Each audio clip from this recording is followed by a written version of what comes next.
Welcome back, everybody, to Farms and Frontlines. I'm your host, Max Terzano. I'm joined, as always, by my co-host, Jessica Rudo. Hey there. And today we have a very special guest joining us all the way from Ukraine. Our guest today is Dr. Vitalii Dankevych. He is the Dean of the Faculty of Law, Public Administration, and National Security at Polissia National University in Ukraine. He specializes in the economics and management of the national economy, with a research focus on food security and the consequences of Russia's war on agriculture.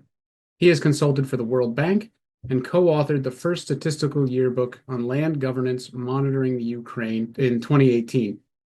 His work has been featured in Vox Ukraine, The Washington Post, Honar's Eurasia Policy Memo, and Europe's Edge. Since 2022, Dr. Dankevych has curated and led numerous global food security forums at top research institutions, and now we are very pleased to welcome him to Farms and Frontlines. Dr. Dankevych, thank you so much for joining us today. You're welcome. Thank you again for joining us. Something that we were interested in is kind of getting an update on what is going on in Ukraine, how does it look, and more so the focus on food security or insecurity. When we were speaking previously, you had mentioned that you and your family are in Ukraine, you have not left. So as somebody that has not left the country, what keeps you going despite these challenges of war? Thank you for this question, and thank you for organizing such topic, because it's very important. When we speak about this situation, my biggest motivation is knowing that I have a responsibility for the future of my country. That is why I stay in Ukraine, because this is my home. My parents were born there. I was born there, and my children were born there. So Ukraine is very important for me. And speaking about nowadays, I'm a specialist in agrarian economy, and I understand how this work is important.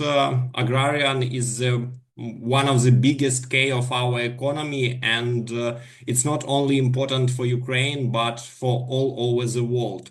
So I try to be useful for my country. I try to organize a lot of conference. I try to speak about Ukraine. I try to cooperate with a lot of people, and told that we have a very big challenge today, and we need to find solution from this challenge. And I try to work at university. I try to be a volunteer, and all this activity helped me to stay now in Ukraine, to be useful for people, and to continue to work in this period not so easily. Have you found any unexpected sources of support? As I'm sure living in a country that's been at war the last few years has not been easy. Yes, speaking about support, what is the main support? I found support from my colleagues from different countries, because in the beginning of this war, I tried to communicate with a lot of people. I tried to tell them about situation in which we live. And what I found, this war show who is really our friends, and this war show that we had a lot of friends in different countries in the world. First of all, I communicate with a lot of my colleagues, professors, farmers, volunteers from United States, and they give a lot of support. Sometimes it was idea, sometimes knowledge, sometimes some webinars for our students, for our people. They donate a lot of money. So this war show who is really friends, and I found a lot of friends in different country, in United States, Europe, and another one. Well, that's good to hear. It absolutely is. So you're passionate about what's going on in the agricultural sector. Do you have a family tie to that you'd like to speak about? Speaking about agriculture, I would like to tell that I have experience in research. And speaking about my parents, we have our own agrarian business. So I know about agrarian business, what happened in this period. I try to communicate with a lot of people, with farmers, with researchers, with big and small agrarian business, try to communicate with them. And speaking about agrarian sector, we found a lot of changes in this sector. We found a lot of challenges which it has, but our farmers try to diversify their activities. They try to live in these conditions. And now, even in a period of war, we found that Ukraine is still alive. We still have our harvest and we still export it and have money from this process because we need this money for save our country and protect our country. So farmers are able to harvest and export various crops. The war hasn't stopped that. And speaking about this period, we need to understand that this war had very bad effect for farmers. When we speak about the beginning of war, we need to understand that for more than 6 months, I think, Russian Federation stopped all our logistic because they blockade all Black Sea. They blockade all logistic which we use for our export. And only then, after some period, we try to accumulate our partners and thanks for the help to United States, Turkey, and another country, Great Britain. We have our great deal. We have our grain corridor, which we use. And after this period, farmers have opportunity to sell their products because for a lot of people in Ukraine, agrarian business is the main sphere of their activity. Yeah. And they have money only from this sphere. So it's very important. And now it's not very easily to export and to have agrarian business, but we live in Ukraine and historically it's the main sphere of our business. So we use this sphere, we use our land, we use our climate conditions, we use our land resource, human resource, and organize this business. Great points you bring up. In our previous Ukraine episodes that we did, where we first touched on just covering what the war was and what was happening, we talked a lot about really the resiliency of the Ukrainian people, mostly when it came to getting past the Black Sea blockade, the other ways that Ukrainian farmers were exporting their products, whether it was wheat or sunflower oil, whatever you have, the different foodstuffs. One of the things that we really appreciate with just talking about resiliency is the resiliency of the Ukrainian farmers. One of the things we'd like to ask you is, how are they adapting to just farming life after 2 years of war? Good question. When we speak about this adaptation, speaking about history, we need to understand that in all of the period of history, our farmers tried to live in not very good conditions because they tried to find a good way for their survive, and historically it was not very easily. When we speak about the beginning of this war, it was critical one for all people in our country and for farmers too. It was not very easily because they can produce some foods, they can organize their business, but it was impossible to export and organize logistic. So they have their harvest, but they don't understand what to do with it because we have it enough for domestic producers, but we don't have opportunity of logistics. So it was the main problem. How the farmer tried to adapt for this? Oh, it was not easily, but they tried to diversify their agrarian business. When we speak about Ukrainian production, we speak about crop production. We speak about a lot of crops which we produce for export. And when we speak about this war, after 1 year of this war, our farmers tried to diversify their agrarian business. They tried to produce not only crop, but invest some money and efforts in livestock production. They try to produce not only raw materials when we speak about crop production, but they try to organize some processing in rural territory, and it's more effective in these conditions. And they try to produce more goods and services for domestic market, not only for foreign market, but for domestic market. And using all these opportunities, now they live in these conditions and try to cooperate. They try to find some cheaper services, cheaper machinery. They try to buy some second-hand machinery. They try to cooperate when they use fuel and fertilizers. And all these activities help them to live in such conditions. But it's not so easily, and we need to understand that we lost not only people in this war, we lost business in this war too. And when we speak about agrarian business, a lot of farmers, they close, they stop their business because it's impossible to organize such activity in these conditions. And it's not very easily, even when we speak about farmers who diversify their activity, to live in modern conditions, because we live in a period of challenge.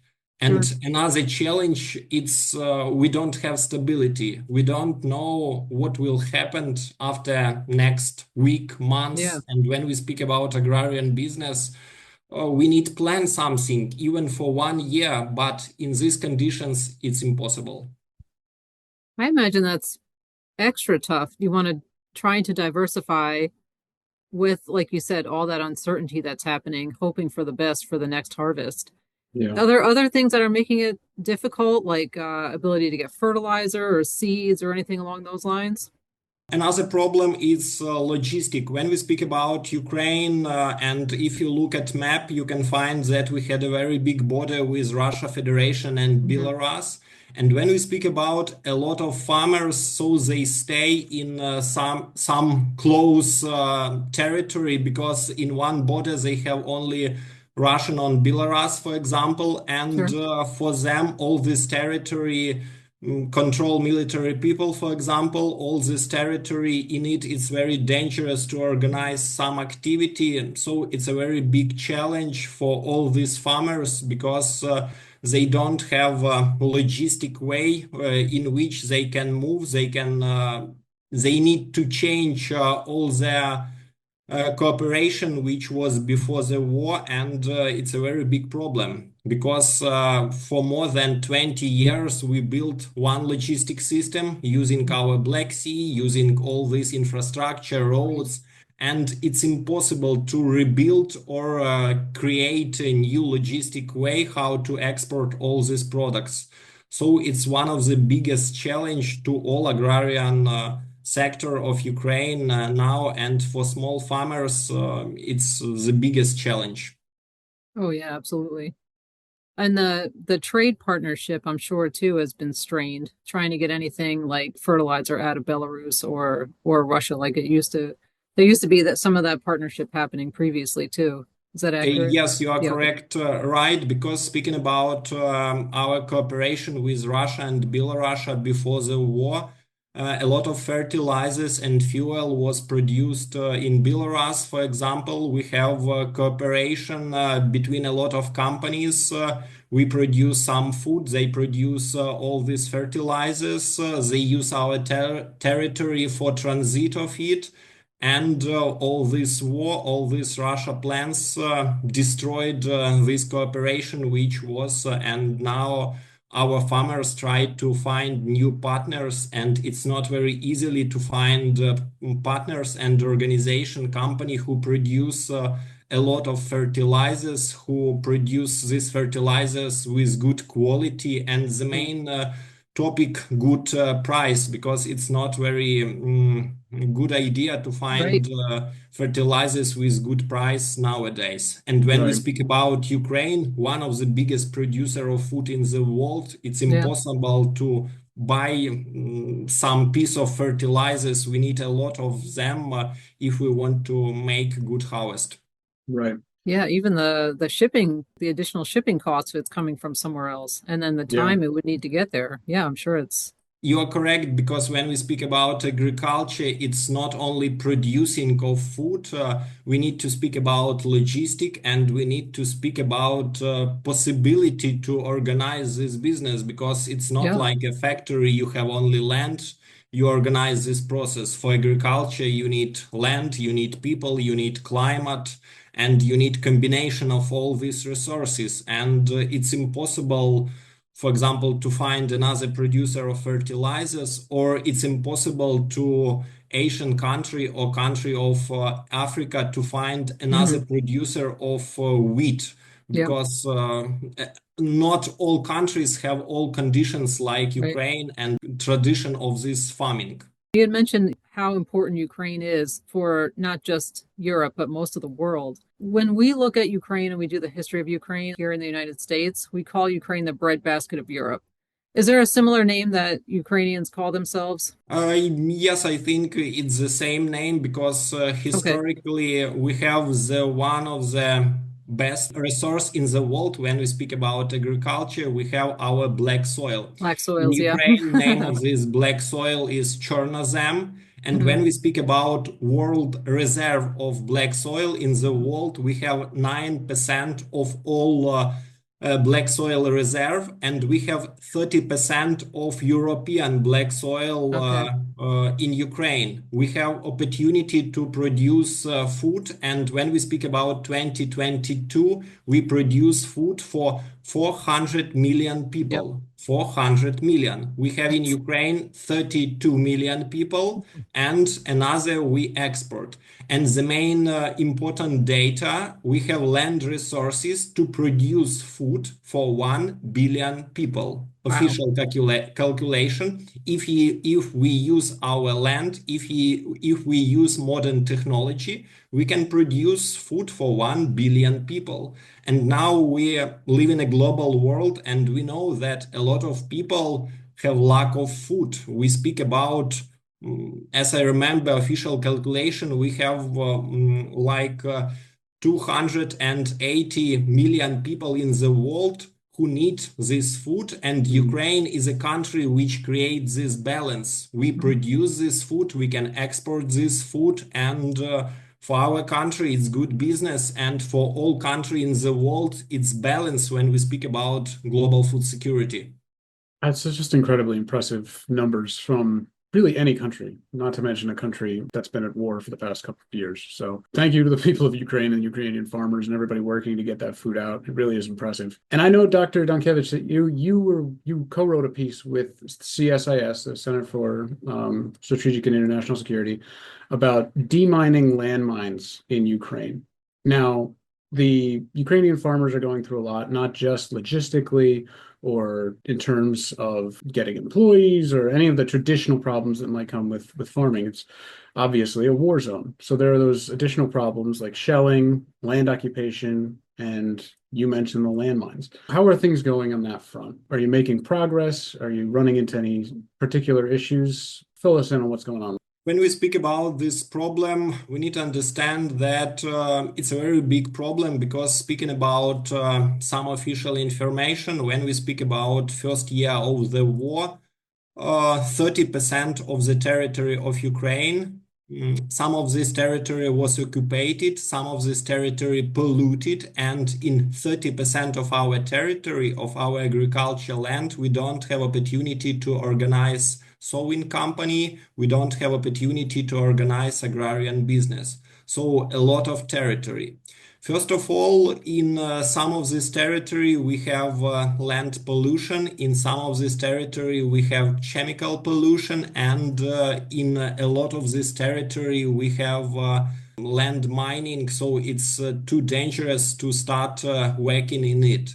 What we need first to do, and what is the main problem, we don't have very good monitoring of this territory, and even some territory, it's like a gray territory. We don't stop doing anything in it because it's too dangerous. Maybe some of them are safe, maybe not, but they are still dangerous, and it's a very big challenge even for small and big agrarian company. Some of our farmers, as I told, for a lot of people, it's only one way of business and one way of source of money. So some farmers, they try to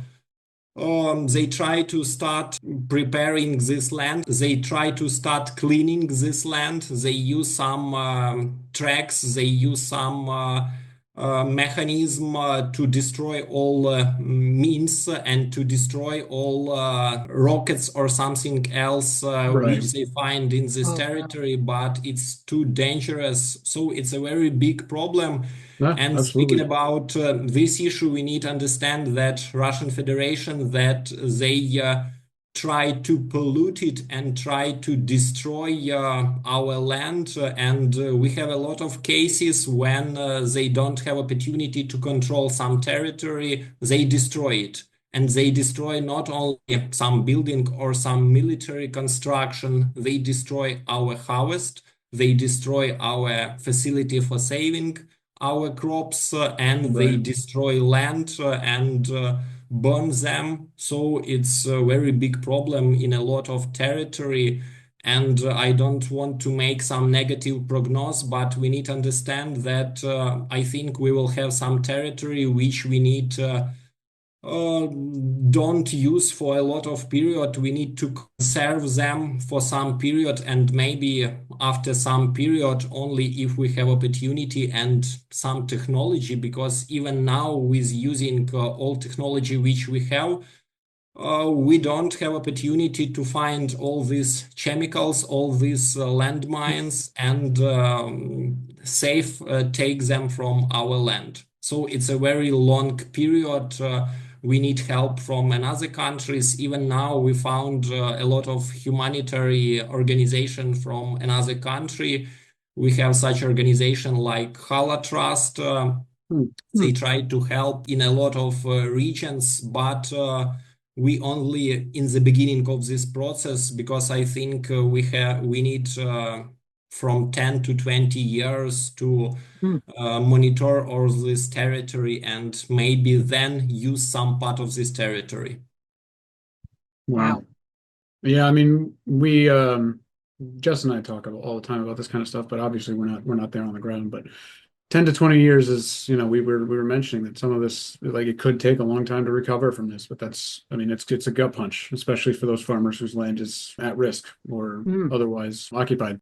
You did mention some talk of aid from outside resources and help to farmers. Can you talk just a little bit about, what you're seeing and hearing in terms of aid and assistance coming to farmers? How is the Ukraine government addressing their needs, Ukraine government and outside resources? So, first idea, when we speak about some government support and government help, what we need to understand when we speak about Ukraine agriculture, we have very good land, we have very good climate, we have very good conditions. And when we speak about European agriculture, they live because they have very good government support. Mm.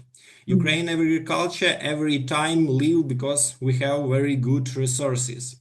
Even in this period of war, our agriculture don't have a lot of support from government because we don't have a lot of money in our budget. We use all this money for our defense. We use all this money for our Uh, military system, and it's logically what Makes our sense, yeah. farmers need and what they have today. The main problem, as I told you, first of all, was logistic and blockade of Black Sea. Thanks to our government, thanks to our foreign partners, we find way from this blockade of Black Sea, and it was very good help for our farmers. mhm. It's first idea. Second idea, when we speak about farmers, what government do for them, I told you that one of the biggest problem it's landmine territory and polluted territory. So our government help to monitor all this territory and try to start process of demining of this territory. We Mm. need a lot of money for this process. Government try to find another partner. They try to invest some money, and it's good support. It's not means that this support moves in this period. It will be in future, but we need this demining process. It's very important.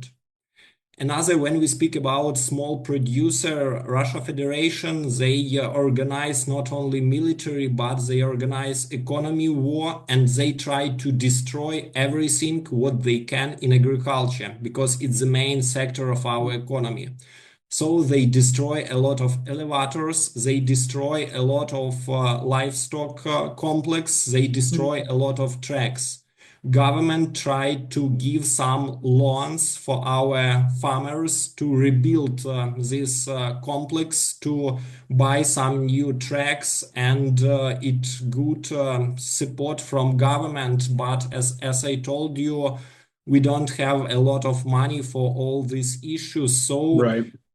only some farmers can have this support from government, but a lot of them need this money. But the main what need our farmers is stop this war, and after this war will stop, they can organize their own business, and this business in Ukraine is profitable. So the main support what they want from government it's stop this war and win this war, or find some solution from this war, and only them they can organize their usual business, and they will use profit from this business for recover of their farm or their facilities what they need. We have a lot of cases where farmers don't find some another support. They use their own money because it's Oh, only yeah. way, and they try to recover some buildings. They try to monitor their land, and they try to organize this business because it's only money which they have for their family, for Right. all people who work in this factory or in their field. Yeah. Are there any big international aid organizations that have a big presence in Ukraine regarding your agricultural sector currently? This war shows that we have a lot of friends in different country, and when we speak about some help from another countries, Ukraine is country which produce food, one of the biggest producer of food. We cooperate with a lot of different partners in the world, and they need our food. So a lot of organization like FAO and another international organization, they try to help our farmers. They give some seeds, they give some fertilizers, they give some flu for our farmer. It's very important. We need to understand that business in this period need money, and we need to understand that some financial institution like World Bank and some banks from United States they give some loans for our farmers. This financial support is very important because in the beginning of war, a lot of agrarian business don't have opportunity to buy fuel, fertilizers, another activity. A lot of them move from one region to another, and financial support and some institutional support was very important for them, and Ukraine and our governments help to communicate with another financial corporations, and together this help is not very big, but it's very important to give some first money or first idea or first seeds, for example, and then farmers organize their usual business. So we found a lot of cases of such support. Sometimes it's good and big, sometimes it's only little, but we found such cases, and it's good to create this balance that farmers still alive and still organize their business. Absolutely. I mean, we hear a lot about the conflict and the war going on in Ukraine, and sometimes it can get you down. So it's good to hear that there's a lot of outside help and people out there that are doing what they can to assist. Sounds like people are doing what they can, but at some point, it's not enough, or it's not getting to the people that need it as well. Mhm. Like some of those smaller farmers, like you were saying. As necessity is the mother of invention, have you heard of any adaptations or ingenuity of farming methods or security for their farmlands? I mean, you mentioned taking on anti-mine operations in their own fields, but are you seeing any or hearing any of those stories? Speaking about Ukraine agriculture, what interesting fact we need to know that agriculture is the first sphere for innovation. Hmm. You know that agriculture is the main profitable business in Ukraine. That is why a lot of farmers, small and big agrarian companies, they invest money in innovation. And speaking even before the war, Ukraine was a leader for agrarian innovation. You can find the most expensive modern tracks and some agricultural equipment in Ukraine. We can find a lot of drones in Ukraine, which we use even before the war. And Oh, nice. speaking about, yes, and speaking about period of war, agrarian business tried to live in these conditions. As I told, first of all, a lot of territory was polluted with mine and Yeah. polluted with some chemicals. So our farmers use a lot of drones. Mm. They try to monitor their territory. They try to use some dangerous object in this territory using drones, and then only take these dangerous things from our fields. Mm. When we speak about monitoring of territory which was polluted by mine, a lot of farmers create some track which try to destroy all these mines. And even we have a lot of cases when farmers, it's not very big size and not very big fields, but they try to use this domestic machinery and monitor all this land. Some of farmers, they create some charts in which they print some information which is important about what's happening in their territory. Is it safe or not to use something? We Right. have a lot of cases where farmers organize their field work in night. It's more safe in this period, do some field job. So farmers try to live in these conditions, and what this war show in Ukraine, we don't have a very good tradition for cooperation, because historically Russian Federation, they try to destroy this logical organization of activity like cooperatives and cooperation between some agrarian business. But now this war shows that a lot of farmers, they cooperate, they try to use some fertilizers, for example, fuel, machinery together. They try to organize their farm together, and it helps to live in these conditions, because a lot of them don't have some equipments and other farmers have this equipment, so they help each other, and this gives very good results. And it's traditionally from history, when our people have some problems, we try to cooperate and find solution together from these problems. And our small farmers, they show these traditions, and this war show that we need such cooperation if we want to live in such challenge like a war, and another challenge which we have now in Ukraine and in all over the world.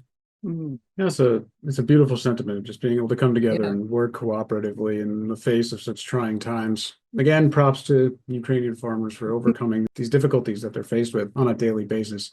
Even working at night, trying to farm at night, that doesn't sound super simple. Now, Dr. Dankevych, we are called Farms and Frontlines, and we'd like to focus on agriculture where we can, but we've talked a lot about that. Moving on to the frontlines portion. You've mentioned other types of war being waged when we met previously, and would you care to expand on any of the propaganda or the information war that's being conducted in and around Ukraine?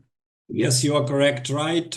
When we speak about this war, we need to understand that now we live in a global world, and this war, it's not like a war which was 20 years ago, for example, because everything changed, and now we live in a global world. We need to understand that we don't have only military war. Now in Ukraine, we have very big economy war, for example, what it means for agriculture.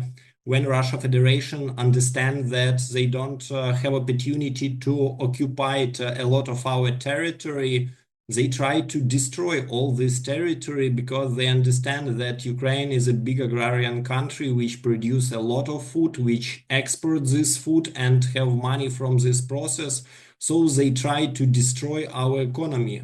I visit a lot of city in Ukraine, not far from Frontline. 2 weeks ago, I visited Kharkiv and I found a lot of big agrarian farm, a lot of livestock complex, a lot of elevators, which was destroyed. It wasn't some military object or military station. It was only place where farmer organized their own business, but Russian Federation, they destroyed it because if we don't have agrarian sector, we don't have enough money for protect our country, and we will lose this war. So first, it's economy war. They want to destroy our economy because you know that we live in a global competitive market, and when we speak about period before this war, it was logical competition between Ukraine, Russian Federation, and other country in agrarian market. And it's normal that we have this competition. But now, when we speak about this war, they want to destroy Ukraine, not only in military way, but even in economy way. It's first idea. Second idea, we need to understand that it's hybrid war, and it's not only military and economy war. They use a lot of propaganda. You can find a lot of information in mass media, in social media about situation in Ukraine, and even now we can find different information. But when we speak about the beginning of the war, speaking about me, I organize a lot of big agrarian forum in United States, in European country, in Africa. I communicate with science, with a lot of researchers, with farmers, and a lot of people don't know who starts this war, why somebody starts this war, how this war start, and a lot of people think that they don't know about reason of this war, so Russian propaganda works. They invest a lot of money in this propaganda, and a lot of people don't really have true information about this war, even in a period of nowadays. So it's very important to speak about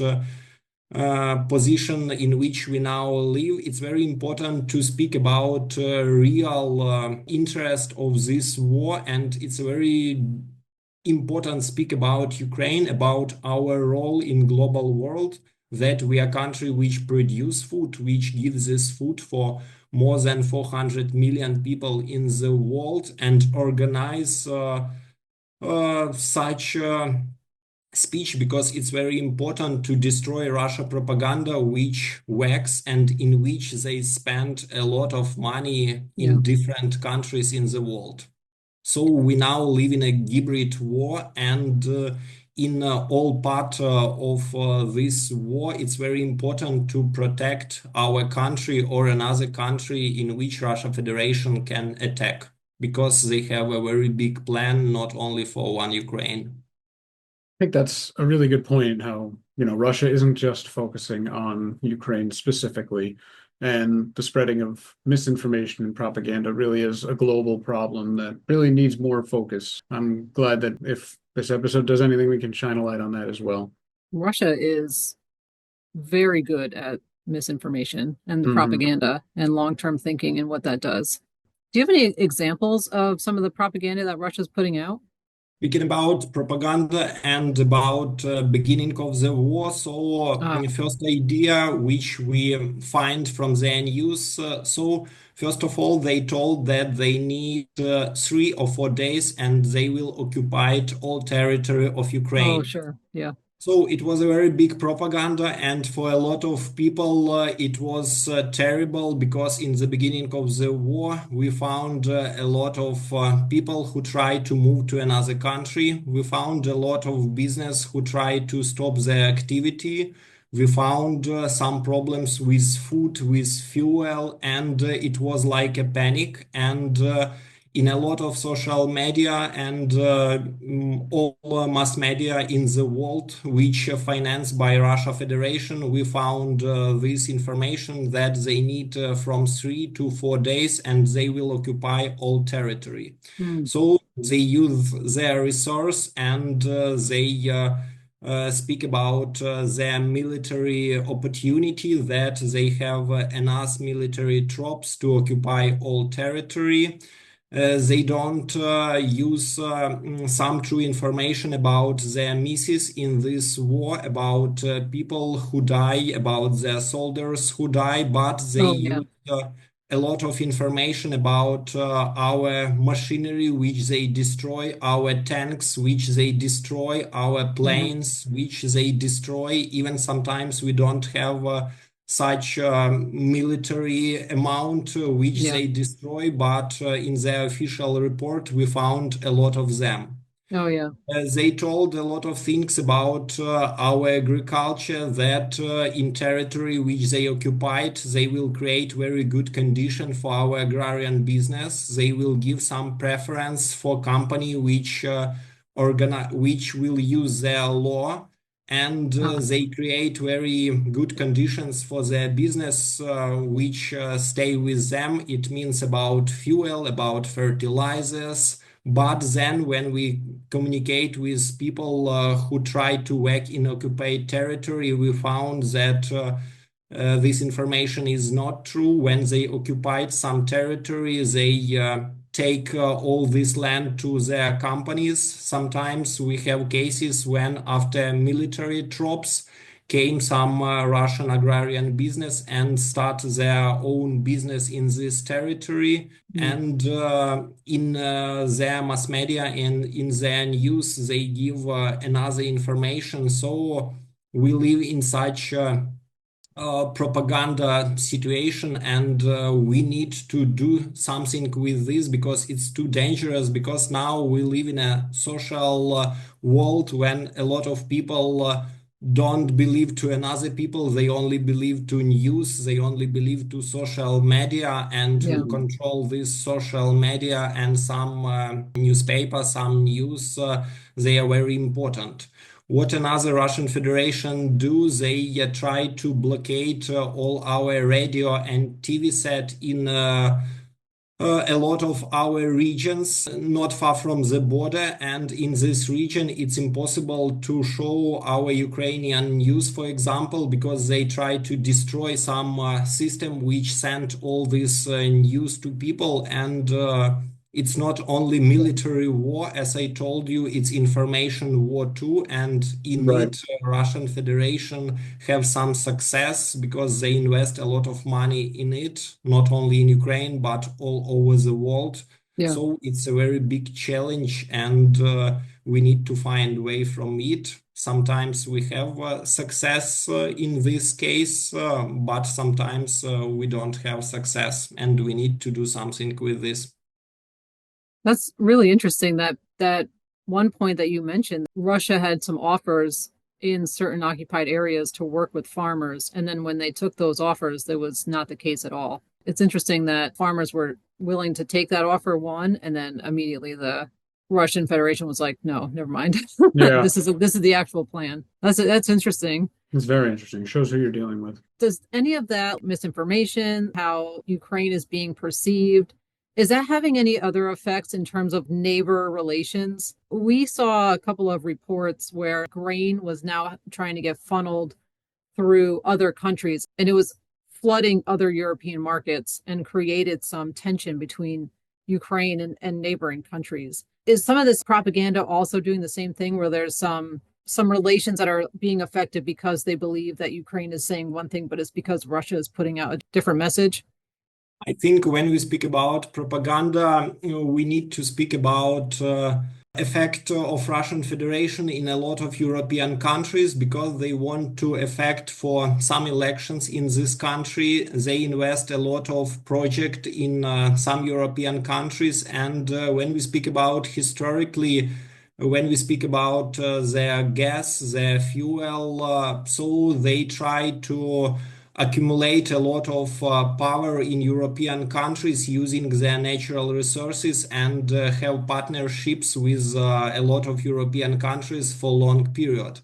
And in this case, we need to understand that they try to use propaganda. They try to create such situation and such image that Ukraine is alone, that Yeah. European countries don't help Ukraine, that it's impossible to stay alone and fight with such a big country in the world. They create some imagine that their army very strong and it's one of the best in the world. They create some imagine that in Ukraine, we don't have a very good military system and we don't have support from our partners. The last their information was that European Union don't want to help Ukraine and Ukraine will stay alone and they try to send all this message to a lot of people and sometimes people believe in this message and it's very important to create some anti-propaganda to create some good news and share this news to all people in Ukraine and not only in Ukraine but Europe. And we are very lucky because a lot of European country they know about Russian Federation not only from media. A lot of European country was part of Soviet Union. They know how it was in Soviet Union. And when we speak about country not far from Ukraine, like Poland, like Estonia, Latvia, Litva, and another not very big country, but all this country understand that if Russian Federation occupied a lot of our territory, the next will be country in European Union. They understand this. And when we speak about support from this country, so the main support was moved to Ukraine from small European country, which understand that Ukraine is a country which protect not only their own land, but protect all European countries, because the first plan of Russian Federation was to occupy all Ukrainian land, use our land and our economy like a resource, and then use our military and use our people like soldiers, and then move to European country and rebuild Soviet Union like it was a long period ago. Yeah, Right. yeah. And it's very good that a lot of European people understand this and try to help Ukraine, because Ukraine, as I told, save not only their own land and not only their own territory, but we like a protector of all European countries. Thank you for breaking it down that way, because being in the United States, we're obviously quite a distance away. And a lot of people over here may not understand how other countries, especially former Soviet Union countries, see Russia, how they view Russia, and understanding what it meant to be a part of the Soviet Union and how that could play into their future, depending on the outcome of this current conflict. So I appreciate you breaking that down for us. Another question I have for you: have Western sanctions on Russia been effective in curbing their war effort, or has Russia managed to adapt economically? First of all, we need to understand that all sanctions it's good when we speak about Russian Federation, when we speak about their resources. They have a lot of resources, they have a lot of raw materials, gas, fuel, which they export to a lot of countries, and they have enough resources for this war. They don't invest these resources for their development, for their people. They invest these resources for military system, and their people live in these conditions, and for them these conditions is good. So all sanctions it's good and they help Ukraine, because we understand that if we don't have these Western sanctions, Russian Federation can produce more and more weapons, they can produce more and more missiles, and all these missiles will attack Ukraine, so it will be harmful. It's very difficult to analyze, is it sanction enough or not?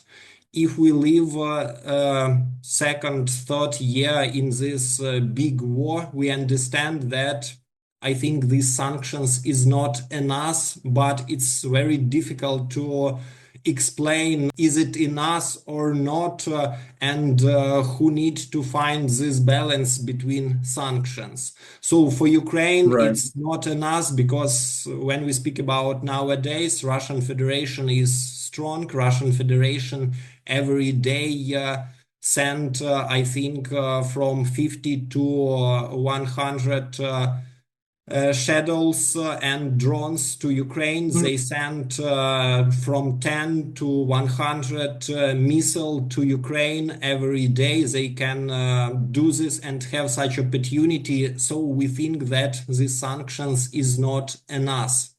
Why it's not in us? Because we need to understand that Russian Federation is not very little. It's a strong country with a strong economy. Maybe not very good economy for their people, but not very bad economy for their military system.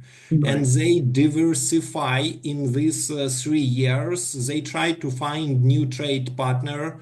We know that they cooperate with China, they cooperate with India, they cooperate with Turkey. And when we speak about all these sanctions, so we need to understand that if we have some sanctions, so we have some mechanism how to move from these sanctions. And maybe when we speak about the beginning of war, some of these sanctions work. But when we speak about nowadays, a lot of their company which was in sanctions, they find another partners, they find another mechanism how to buy some details and equipments for weapon, for military system.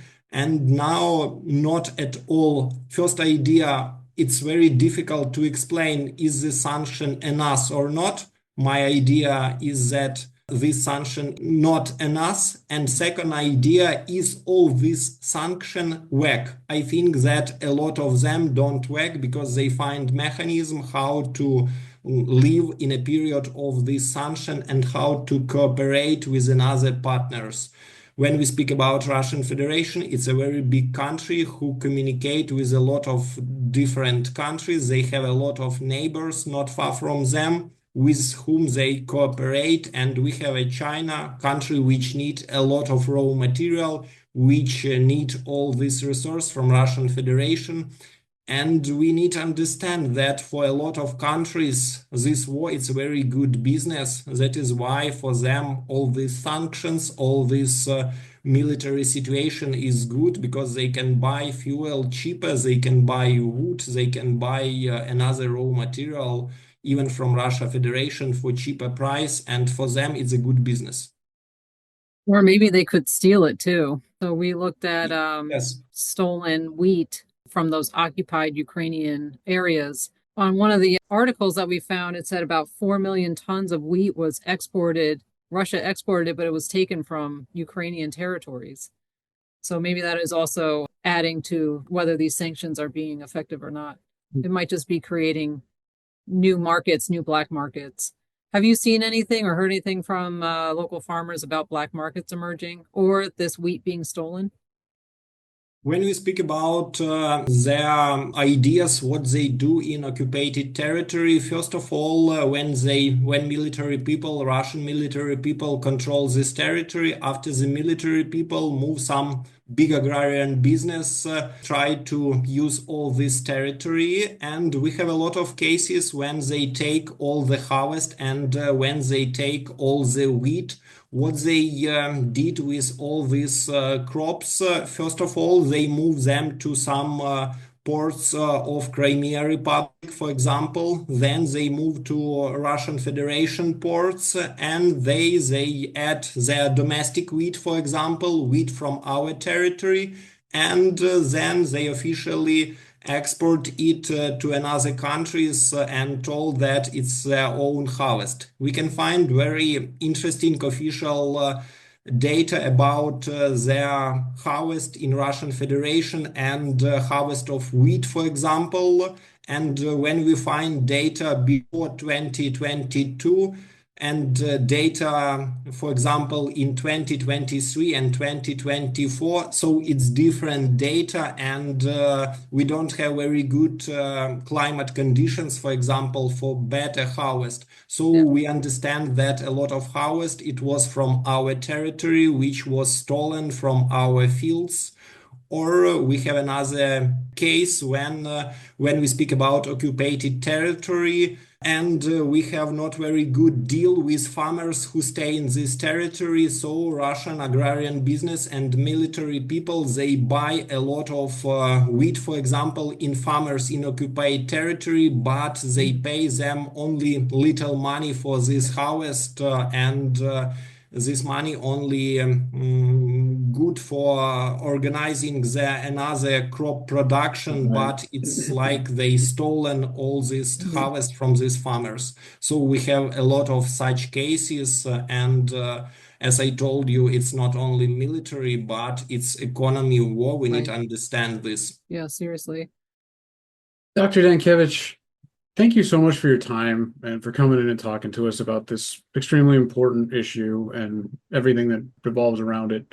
We don't want to take up any more of your time, but if there's anything else you would like to say to our audience before we end the show, love to hear whatever you have to say. Dear my colleagues, I thank you very much for such opportunity. It's very important now to speak about Ukraine. As I told you, now we live in a period of hybrid war. It's very important to speak about Ukraine because I believe that we have a very good future. I believe about our victory. I believe about our agriculture. And as I told you, we have opportunity to produce food for 1 billion people in the world. And I believe that we will have our next meeting, next hour conversation about recovery of Ukraine, about recovery of our agrarian sector, and possibility to produce food for 1 billion people. Thank you for this opportunity. Thank you for your support of Ukraine. Of course. We It wish is, you many more normal days, like you mentioned when you first started. and we very much look forward to talking to you again about the The recovery of recovery. Ukraine. It was a pleasure getting to speak to you and hear your thoughts on this. Thank you Thank you so so much much. again. Okay, thank you. Bye bye. Thank you. Thank you so much for joining in and for our special guest and everything that he had to say. It was really enlightening to hear it from a Ukrainian perspective. It really was. And like Jess said, thank you so much for tuning in and having this conversation with us. We do this because we find it fascinating, and we hope you do too. If you did, please rate and review our show wherever you get your podcasts to help us grow. And if you haven't yet, you can sign up for our biweekly newsletter with episode descriptions, guest bios, and more at farmsandfrontlines.substack.com. Until next time.